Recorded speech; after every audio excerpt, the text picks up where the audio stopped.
Dia adalah kebanggaan Lowell, seorang petarung Irlandia dari Massachusetts. Seorang petarung yang tangguh dan gigih, yang belum pernah terjatuh seumur hidupnya. Pada tanggal 18 Juli 1978, Dickie Eklund naik ke atas ring melawan Sugar Ray Leonard, salah satu petinju paling berbakat di generasinya.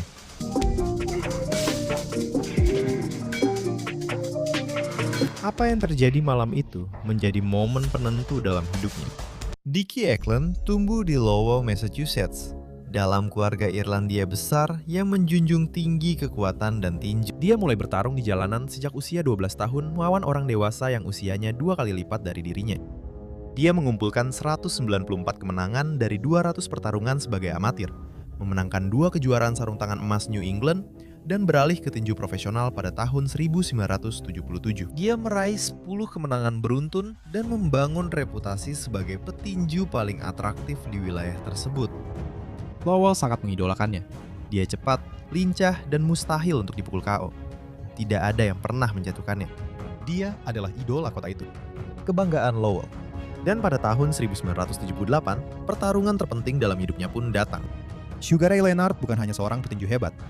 Pada tahun 1978, dia adalah fenomena. Seorang peraih medali emas Olimpiade dengan tangan secepat kilat dan gerakan kaki yang memukau, yang telah menghancurkan semua lawan yang dihadapinya. Dia datang ke pertarungan ini dengan rekor tak terkalahkan, 12 kemenangan tanpa satupun kekalahan. Orang-orang sudah membicarakannya sebagai calon juara dunia di masa depan. Dia akan bertarung di Boston, yang praktis merupakan kandang sendiri bagi Eklund. Semua orang di Lowell percaya bahwa jagoan mereka punya peluang, dan Dickie Eklund juga mempercayainya. Pertarungan pada 18 Juli 1978 di Auditorium Heinz, Boston, Massachusetts. Penonton memenuhi gedung untuk melihat pahlawan lokal mereka menghadapi bintang baru dari Maryland. Selama 2 ronde pertama, kedua petinju saling mengukur, mencoba jangkauan, mempelajari gerakan, dan berusaha menemukan jarak yang tepat untuk mendaratkan pukulan bersih.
Dengan sisa waktu 30 detik di ronde ketiga, Leonard melepaskan serangkaian pukulan keras yang seharusnya cukup untuk menjatuhkan sebagian besar lawannya.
Pada ronde keempat, Leonard kembali mencoba dengan pukulan kanan dan kiri yang kuat.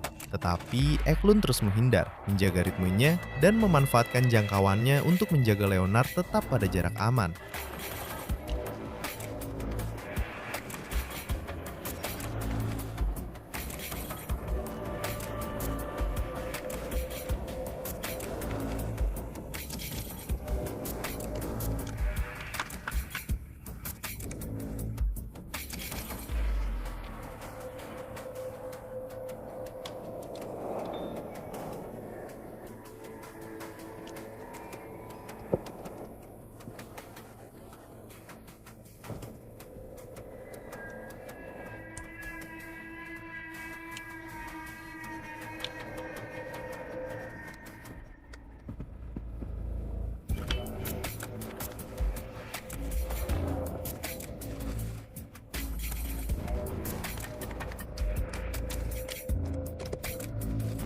Pada ronde berikutnya, Dickie Eklund terus menggunakan gerak kakinya yang lincah dan gerakannya yang gesit untuk membuat sang juara Olimpiade gagal mengenai sasaran berulang kali.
Terima kasih.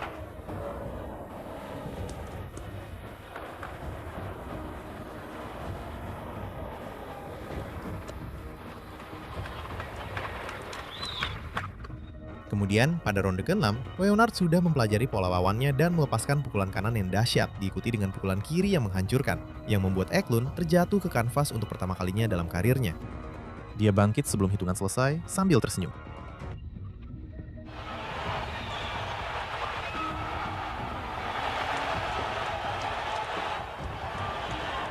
Pada ronde ke-7, Leonard meningkatkan tekanan dengan pukulan-pukulan keras ke tubuh dan kombinasi ke kepala.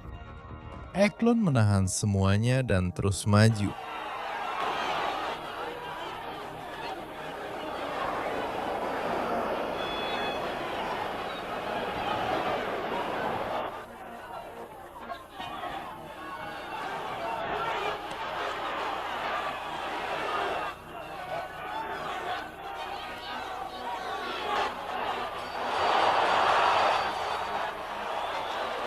Selama jeda, Ibu Eklund yang berada di samping ring dengan air mata di matanya mengatakan kepada tim pojoknya untuk menghentikan pertarungan jika dia mengalami masalah lebih lanjut. Tidak ada yang mendengarkannya. Eklund tampak sangat bertekad.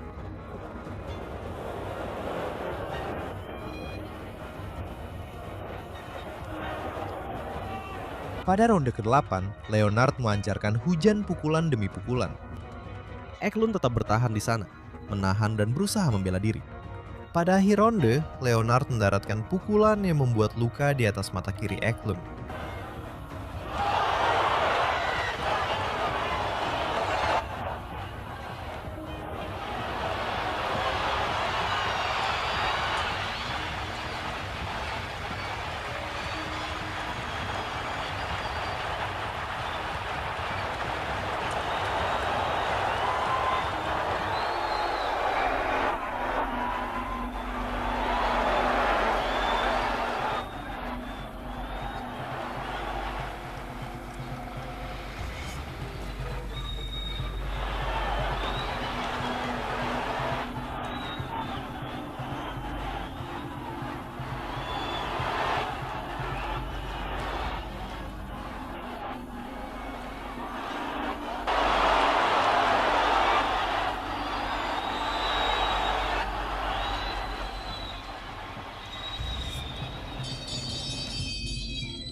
Kemudian di ronde ke-9, saat Eklund sudah terluka, Leonard membuat luka lain di atas mata kanan Eklund. Sudah berdarah dari kedua matanya dan dengan kaki gemetar, Eklund kembali terjatuh ke lantai.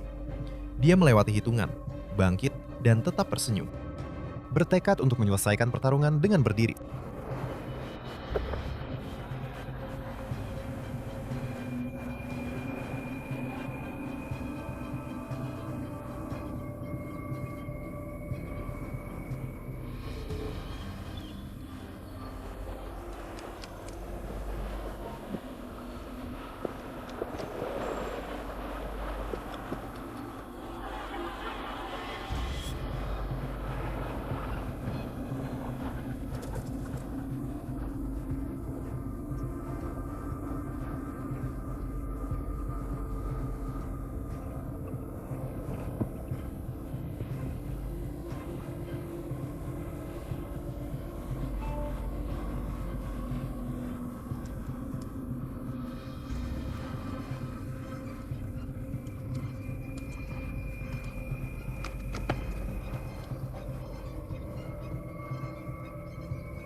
Lalu tibalah momen yang menentukan seluruh hidup Dickie Eklund.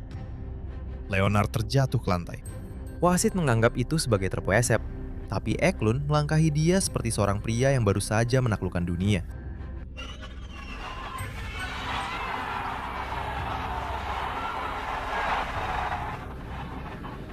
Dickie menyebutnya sebagai knockdown. Begitulah Dickie menyebutnya sepanjang sisa hidupnya. Leonard berkata, "Aku terpeleset." Di ronde ke-10, Leonard keluar dengan tekad untuk mengakhiri semuanya. Dan terjadi satu knockdown lagi. Eklund kembali bertahan sampai hitungan selesai dan mengakhiri pertarungan dengan berdiri.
Ketika semuanya selesai, para juri tidak memiliki keraguan sedikitpun. Keputusan bulat. Sugar Ray Leonard. Setelah itu, Leonard berkata, "Dickie Eklund adalah petinju hebat. Saya doakan yang terbaik untuknya."